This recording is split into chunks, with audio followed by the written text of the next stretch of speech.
কম সময়ের ব্যবধানে 3বার বন্যা হইল, নিশ্চয়ই আমরা মনে করতে পারতাম। প্রথমবার বেশি হয়েছে, তাহলে ক্ষতি হয়েছে অনেক বেশি। তো এই বন্যাটা বাড়ি যায় আর যদি লক্ষ্য করছেন নিশ্চয়ই এত বেশি গরম। সিলেটে অবশ্য গরমটা কম আছিল সারা দেশের তুলনায়, গরমটা এত বেশি হয়েছে যখন আর সহ্য করা যেত না। আস্তে আস্তে এটা বাড়তে থাকবে। এখানে যে দুনিয়ার যে পরিবেশের কথা নিশ্চয়ই আপনার একটা হুন্দা যে বুঝেন তার লাগে তৈরি রাখি, তা বুঝলেও বুঝতেই হইব পরিবেশ বদলাই যায়।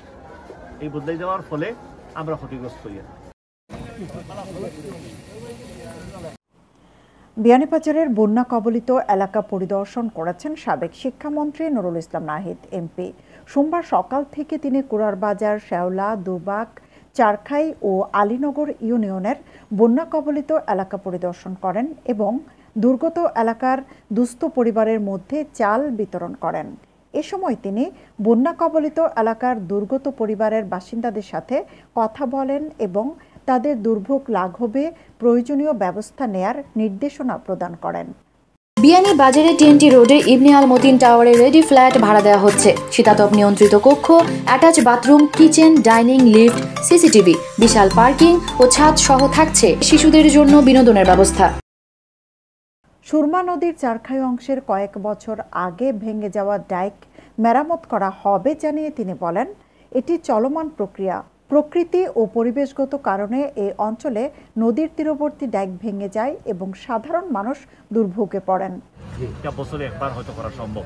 আমরা আজকেও আবার দেখে গেছি, যে আমি আগেও দেখে গেছি কাজ চলে, কিন্তু যেখানে মানুষ সেখানে তো ফল করতে হবে, মাটি শক্ত হইতে হবে, ওখানে মাটি পাইতে হবে, সুযোগ পাইতে হবে, ফান্ড পাইতে হবে। সেই জন্য যদি একটা নিয়মিত প্রক্রিয়া, কারণ আমাদের মাটি নরম, বারবার মাটি ভেঙে যায়। আপনি দিনাজপুর যান, ঠাকুরগাঁও, পঞ্চগড় যান, একটা মাটি এদিকে হয় না, ওই সপ্তাহ আছে মানে বন্ধা হয় কেন, মাটিটা অন্যরকম। আর আমাদের মাটি বৃষ্টি দিলেই গলিয়া পড়ে যায়, তার ফলে আমাদের সময় লাগে, টাকাও লাগে। আমরা এরকম বেশি টাকা হয়ে গেছে যে বাড়তি করে রাখবো আমরা।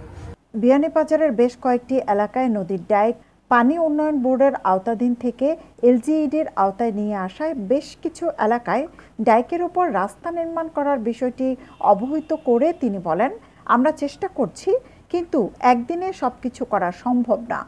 একটি পরিকল্পনার মাধ্যমে ধাপে ধাপে এগিয়ে যেতে হবে।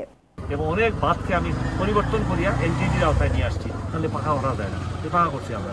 এই যে দেখছেন আপনারা, তো ওইটা আমরা আগাই যাবো, আশা করি আপনারা ওই ইয়েতে এই সেগুলো আমরা দেখছেন আপনারা, এগুলো আমরা করতেছি, আমরা ইনশাল্লাহ করবো, কিন্তু সময় লাগবে। এটাও সবাইকে বুঝতে হবে যে আজকে চাইলে আমার কালকে আকাশ পানি ফুলে ওঠো তা না, সময়ের ব্যাপার। আমরা কী ছিলাম, আমরা কই আসছি, এই ধারার সৃষ্টি হয়েছে।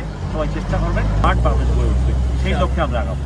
বন্যা কবলিত এলাকা পরিদর্শনে সাংসদ নুরুল ইসলাম নাহিদের সাথে ছিলেন উপজেলা নির্বাহী কর্মকর্তা কাজী শামীম, বিয়ানীবাজার থানার ওসি দেবদুলাল ধর, উপজেলা আওয়ামী লীগের সাধারণ সম্পাদক দেওয়ান মাকসুদুল ইসলাম আওয়াল, সহসভাপতি আব্দুল খালিক সহ স্থানীয় জনপ্রতিনিধিরা। শৌখিনতায় নবাবী আভিজাত্যের পাঞ্জাবি নিয়ে নবাব আরুন পাঞ্জাবি এখন বিয়ানীবাজারে। জামান প্লাজা, দ্বিতীয় তলা, বিয়ানীবাজার। গত 30 মে বিয়ানীবাজার উপজেলার সুরমা ও কুশিয়ারা তীরবর্তী 5 ইউনিয়ন আকস্মিক বন্যায় প্লাবিত হয়। দুই নদীর পানি কমলেও উপজেলার নিম্নাঞ্চল সহ আরও কিছু ইউনিয়ন এরই মধ্যে কবলিত হয়েছে। সৈয়দা আখি হক, এবিটিভি।